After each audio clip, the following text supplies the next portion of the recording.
Hi, it's Amanda Little, author of The Fate of Food. Thank you so much for your excellent questions. I'm going to try to tackle a few of them. How do we solve food waste? Great question. Many of you asked it. Tough one to answer. 52 million tons of food, more or less, are sent to U.S. garbage dumps every year. Another about 10 million tons are left to rot in fields. This is not a new problem, but it feels newly flagrant at a time when 98% of food banks are reporting demand increases in the U.S. There's a lot of food insecurity challenges around economic recession. COVID has put a lot of pressure on families and on the economy. And the solutions are across many different sectors. We need policymakers to standardize date labels. We need them to come up with better incentives to get food producers to donate surpluses to food banks. We need investors to put more money into these emerging solutions and startups that are trying to tackle food waste with apps, with better packaging technologies.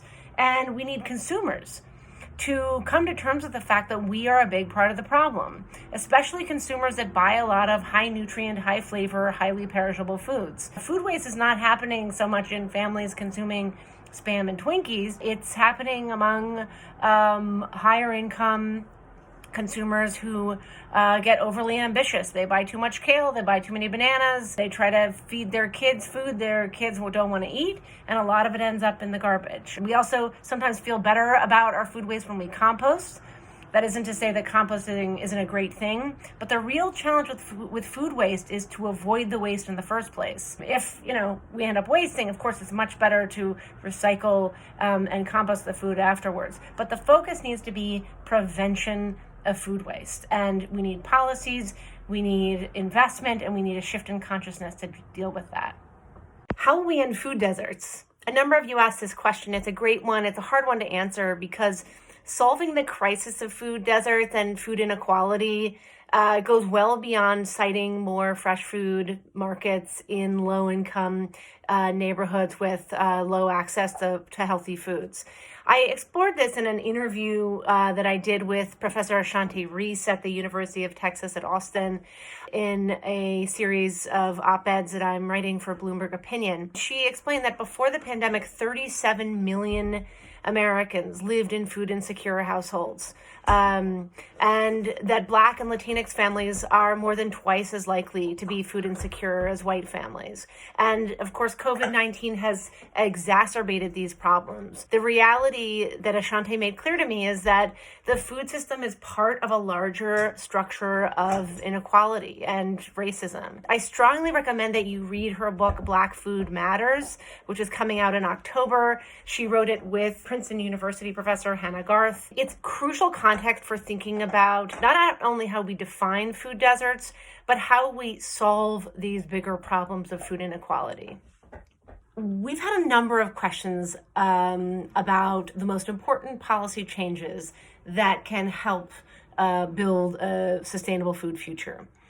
And it's a tough question because crop agriculture varies so widely, but there's a lot of agreement that we need three things to build healthy carbon sequestering soil: no tillage, no bare dirt, something always needs to be growing, and complex rotations of crops.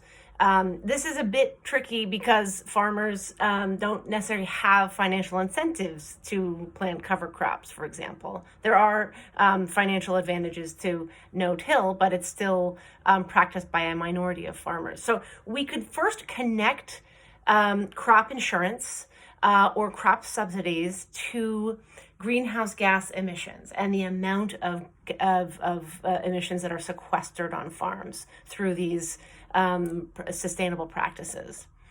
We could also pay farmers for the carbon dioxide that they sequester in their fields through some kind of cap and trade program outside of the Farm Bill.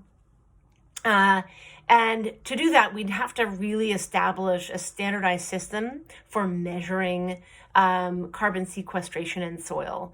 And that is another key priority to get moving on. We also crucially need to set up a USDA program to help farmers identify their least productive land and provide incentives to convert that land to forested areas.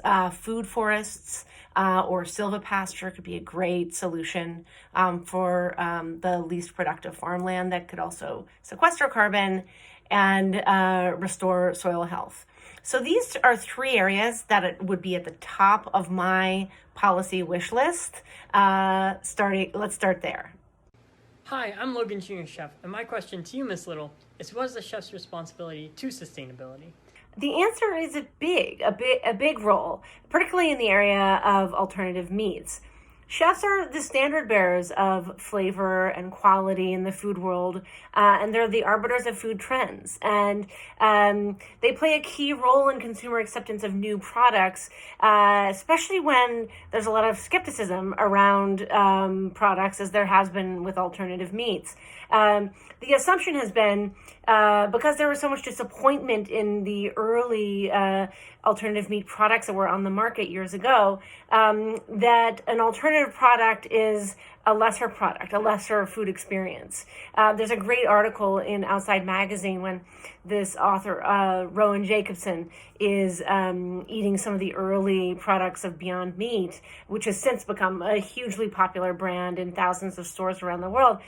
But Jacobson says, as he's kind of biting into this burger, he says, all the veggie burgers I've had seemed to come in two flavors of unappealing: the brown rice, high-carb, nap-inducing mush bomb, and the colon-wrecking gluten chew puck. And that kind of says it all, right? We've now seen, not just Beyond succeed, but also Impossible Burgers succeed. And their marketing strategy was really heavily focused on chefs. Highbrow chefs like David Chang played a key role in breaking through a lot of the kind of consumer resistance or skepticism around a plant-based burger that bleeds, which was how it was, that product was first pitched. And there were other farm-to-table chefs like Tracy Desjardins and great meat-focused chefs, Michelin-starred chefs, who took on the Impossible product and really said, hey, this is every bit as good as some of the ground meat products we're working with. Now Impossible routinely advertises that its product is sold in beloved Better Burger concept restaurants, right? So Bear Burger and Umami Burger, Hop Dottie, The Counter, Fat Burger, Gott's, B-Spot, these kinds of places. And this acceptance among chefs really generated not just media buzz, but a wide acceptance among consumers that this was not going to be the kind of disappointment that they'd experienced in previous products. It's very important for other areas of product development. For example, in fresh produce, when chefs are adopting these fruits and vegetables grown in aeroponic and hydroponic vertical farms, consumers might wonder, can they be as delicious and flavorful and soulful as the fresh produce that is grown from the earth? And chefs can play a key role in kind of helping to communicate what's possible with that new area of innovation. Same thing with alternative dairy products, for example, farmed fish, and there's all kinds of new evolution in sustainable farmed fish, but a lot of consumer resistance. So the role that chefs can play in helping consumers beyond that barrier of resistance is pretty significant. Thank you so much for your excellent questions. One of the questions that I saw a lot is this one: what makes you most hopeful about our food future? In this book, I traveled to 15 countries and 18 states, and I met dozens of innovators and scientists and engineers and farmers around the world that are really helping communities and food systems adapt and become more resilient and become more climate smart and more sustainable on a grand scale. They're using modern breeding tools to create nutritious heirloom crops that can withstand drought and heat. They're finding ways to eliminate food waste. They're developing robots that can weed crops without herbicides, and that can farm fish sustainably without polluting the waters around them. They're using drones and soil sensors to grow crops with incredible efficiency. They're developing farm scrapers that can grow leafy greens and other vegetables and berries with about 90%, 95% less water. They're drawing on the wisdom of traditional agriculture, reviving ancient nutrient-dense plants, for example, finding ways to scale conservation agriculture and managed grazing. They're even doing things that seem sort of outside the realm of food production, but are very relevant to it, like creating a drought-proof water supply. For example, finding ways to recycle sewage and to strip salt out of ocean water and make it usable and potable for humans and farmland irrigation.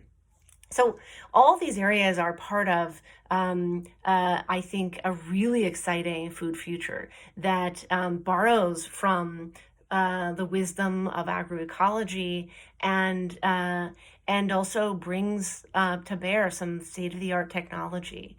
And I think we're really looking at a moment where we're redefining sustainable food on a grand scale.